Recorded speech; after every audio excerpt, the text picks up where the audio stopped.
Hey, what's up guys? So it's October, the air's getting cooler, the leaves are starting to fall, and that means it's time for some horror movies, some scary movies. I'm a big fan of the Halloween season and fall in general. As you can see, I got all my props and decorations out, just a small bit of what I have. I like to throw a big Halloween party each year. I've got plenty of the stuff lying around. Anyway, I want to talk to you about some movies that are my favorites and also some ones that I've just checked out for the first time this year in preparation for that Halloween mood. So let's get into it. The first group of movies I want to talk to you about are the Evil Dead series, directed by Sam Raimi, starring the awesome Bruce Campbell. We have Evil Dead 2, and Army of Darkness. These are a lot of fun. All of them are really good. If I had to pick a favorite, it would probably be Army of Darkness. I don't know, I really like the epic scope that happens in that one. The main character, Ash, goes back in time to like medieval era, just these giant epic battles. They pay tribute to Ray Harryhausen, who did the classic movies like Jason and the Argonauts and Clash of the Titans. There's a big skeleton army. They give the brow on the skeletons to reminisce that. Just fun. These movies are fun. You have the main character who's kind of a buffoon. You can't go wrong when your main character has a chainsaw hand and a shotgun. So just really fun films, and they're creepy and they have like, you know, that haunting feeling that'll get you in the mood for Halloween. So the next movie I want to talk about is one of my all-time favorites. It's something that I like to watch. Sorry, just any time of the year. It's really classic. It's really good. Oh my gosh. Anyway, so that movie is, of course, Alien, directed by Ridley Scott, starring Sigourney Weaver. Like I said, it's one of my all-time favorite movies. Another movie that really inspired me to just explore filmmaking and what it's all about. The first time I saw it, it definitely impacted me. Beautifully shot. The visuals in this movie are just so good. And a lot of people wouldn't consider this a horror movie, but it really does have a horror movie theme, even though it is set in space. It is one that I like to watch around this time of the year. I'd watch it any time of the year, but especially around now, it's a fun one to watch. I especially enjoy the design of the alien itself. I also enjoy kind of the non-stereotypical environment of their spaceship. A lot of times in that period of filmmaking history, space and the future was depicted as this picture perfect. Everything was white and just very glossed over, but they went more the route of, you know, the classic line, truckers in space, factory-esque, that this is their day-to-day job. Things are a little more run down. Awesome atmosphere that creates once the alien gets on board and starts hunting these people down. And that's the other thing. It's more of a horror movie in that, you know, they don't have firepower. They have to try and survive. It's more of a survival horror. Awesome movie, especially around this time. Just a fun one, give you some good scares. Speaking of aliens, another one that I really like to watch, or that I do like to watch around this time of year, is The Thing by John Carpenter. Such a creepy movie. I'm talking about the original John Carpenter's The Thing, not the remake. Anyway, The Thing, just really, really creepy, really scary, disgusting at points. It's been a long time since I've watched it, but I'm really excited to watch it again. My wife has never seen it, so I'm really excited to see her reaction to it and see if she gets freaked out. What I can say about it is that the special effects are just phenomenal. Just another classic by John Carpenter. Definitely worth your time to check out.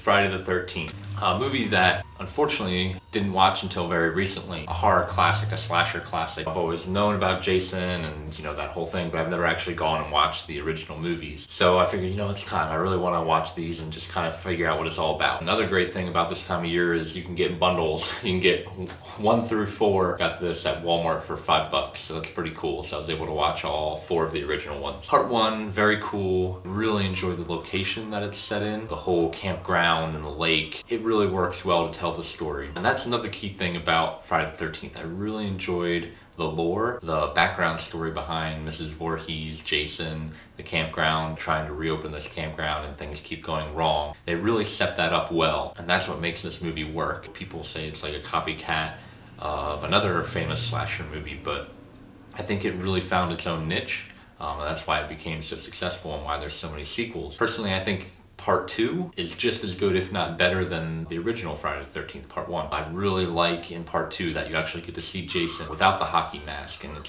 they do a good job of telling, like, oh, well, I never found the body of the boy in the lake, that he's living off the land, and you get to see his shack and where he has his shrine to his mom. And it's actually really creepy and really well done. There was some good suspense and really cool special effects. It really set the bar for these slasher films. The music is just so iconic, so cool, that... So Part 1 and Part 2 are awesome. Very good. I liked them. I enjoyed them. They're a lot of fun. Part 3... It's bad. You pretty much have to suffer through Part 3 to get to Part 4. At least that's how I felt. I don't know what happened. If it was just, a cash grab, if there was studio involvement, I don't know exactly what happened in the third one, but it's not anywhere near the caliber or the quality as Part 1 and 2. The filmmaking, you can tell, just went downhill. The story is non-existent. They don't really give a good reason why these kids are there. It feels very disjointed with the biker gang. It's just very sloppy. Funny enough, it is the one where Jason gets the hockey mask, so maybe that's the one good thing about it. But I honestly thought Jason was scarier without the hockey mask in Part 2 with the bag on his head. I thought that was really creepy. Once you get past Part 3, Part 4 definitely comes back up. It's much more entertaining, much more of a solid movie. I enjoyed it. I think it's a fun series. Definitely a classic. It gives you that cool 80s feel, that slasher feel. So for the final movie I want to talk about, another movie that, I can't believe I've waited this long to actually watch it. Everybody's like, oh, it's a classic, you gotta watch this movie. And I've just never, for whatever reason, I've never gotten around to watching it till this year. Something I've wanted to watch, but that movie is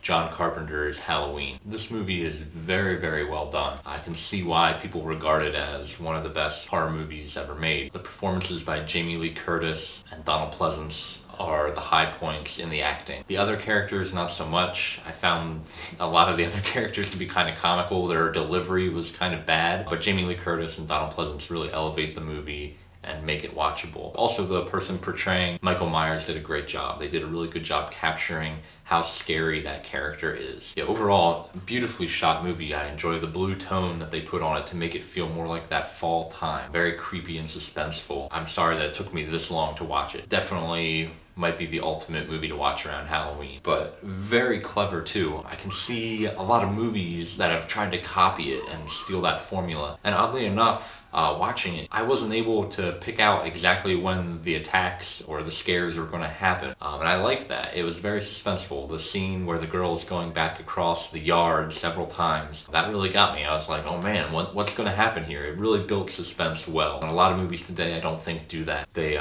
use the false scares too much, the jump scares way too overused nowadays. But in this movie, they really did a good job. That scene in the beginning, the very first shot, that one continuous shot, I actually think it was two, but they blended it together to be one continuous shot of Michael Myers as a child, seeing him go in the house. That was very cool. They used steady cams, which at the time was, kind of revolutionary. And I think the choice they made for Michael Myers to have that mask was kind of brilliant. I think they were going to use a clown mask at first, and I'm so glad they didn't do that because I feel like that would have really cheapened it. But having that blank white face, that's just kind of, you can project what you want onto it almost. You can't see behind it. It's just very creepy and unsettling. Definitely a good movie to watch around this time of year. Something I'm going to probably watch from year to year now. So those are my picks for some good movies to watch around this time of year, what I've been watching this year. Let me know in the comments below some of your favorite movies to watch around the Halloween season.